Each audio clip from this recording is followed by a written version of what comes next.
I hope all of you are tucked away and have everything that you need for the next couple weeks, because it looks like we're going to be here for a little while. So since we are here, most of you have done lessons already with me one time, and I wanted to give you a quick follow-up on what we've discussed in your lessons to make this go a little bit more smoothly. So how to set up for remote lessons, okay? The first thing, I want you to choose a place that has a good internet connection, okay? Good lighting so that I can see your beautiful face. And it needs to have quiet. It doesn't have to be complete silence. The occasional chirp from a bird or bark from a dog is okay, but it needs to be relatively quiet, all right? It also needs to have enough space for you to set yourself up comfortably so that you have plenty of room and you don't feel like completely squished in. You need to be sitting on a chair or a stool, or stand up even, that would be fine. But don't sit on a couch or a bed. That won't have the correct amount of support for you to maintain good posture as you are playing, okay? You shouldn't be practicing on a couch or a bed anyway. Okay, next, let's talk about where to put me, where to put your device, where to put your camera, okay? You need to position your phone, your iPad, your computer, whatever, so that I can clearly see both your face and both of your hands, whichever instrument it is that we're talking about. You probably don't want to play facing straight on to the phone, and here's why. If I pick up my instrument, I can see your hands really well, but two things. Number one, there's probably going to be a music stand in front of you, so that's going to block my view of you. It's going to block your face. And then secondly, even the instrument really rather blocks your face. So instead of setting yourself up so where you're straight on to the camera, set yourself up at a slight angle. We probably don't want to go to a complete side profile, but set yourself up at a slight angle so that I can still see your face, I can still see the structure of the embouchure, and I can still see both of your hands, okay? Also, you probably don't want to put me actually on your music stand, okay?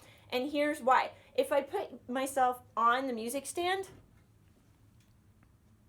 okay, I'm gonna see you really close up. I don't need to see you this close up. Remember, I need to see your hands and your face. So make sure that you put me on a chair, on a table, on something other than what's right in front of you, okay? Next, I want you to play around with this idea of where to put me in your practice sessions this week. So just pull out your phone, pull out your iPad, twist your computer, turn your computer, however it is that you're going to use it, and try it out. Like, turn on the camera. If you can see all of you in the picture, then I can too, okay?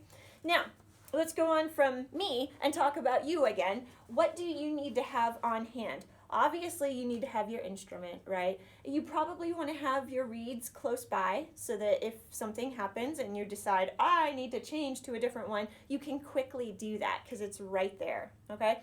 You need to have your books, your scale sheet, whatever music that we're working on. You need to have that ready, okay? And just right there, ready to pick up and switch out onto the music stand when you need it. You need to have a pencil. Have a pencil ready, because I'm going to be telling you to mark things. I can't reach over onto the music stand and mark it for you. So I'm going to be having you write your own assignments, your own fingerings. I'll be making notes in your book through your hands instead of through mine. And so you need to have a pencil handy so that you're ready to write whatever it is. You might also consider having a water bottle nearby, because we play woodwind instruments and the wind tends to dry out the lips and the mouth. So have that water bottle nearby. Just take a swig when you need to. You'll see me do it. I won't be offended.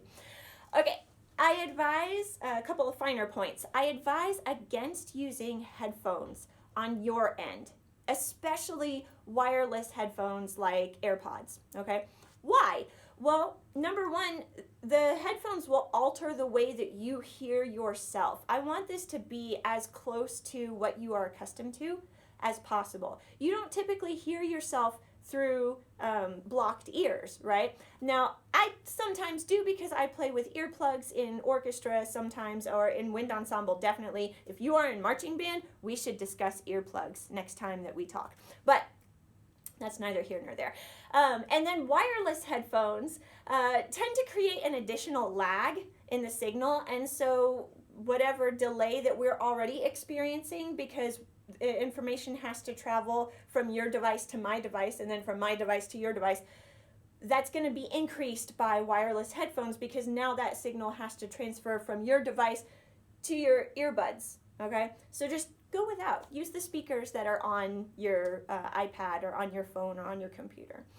Listen, I want these lessons to be as smooth sailing as I can make them for you. Okay, help me do that by setting yourself up so that you will be comfortable, so that you won't feel worried about noises that you hear, or the lighting, or the whether or not I can see you. Figure all this stuff out this week as you're practicing, and that way we can make this go as easily for you as I can possibly make it, okay? If you have questions for me, feel free to email, feel free to call, text, okay, if you need to, that would be fine too.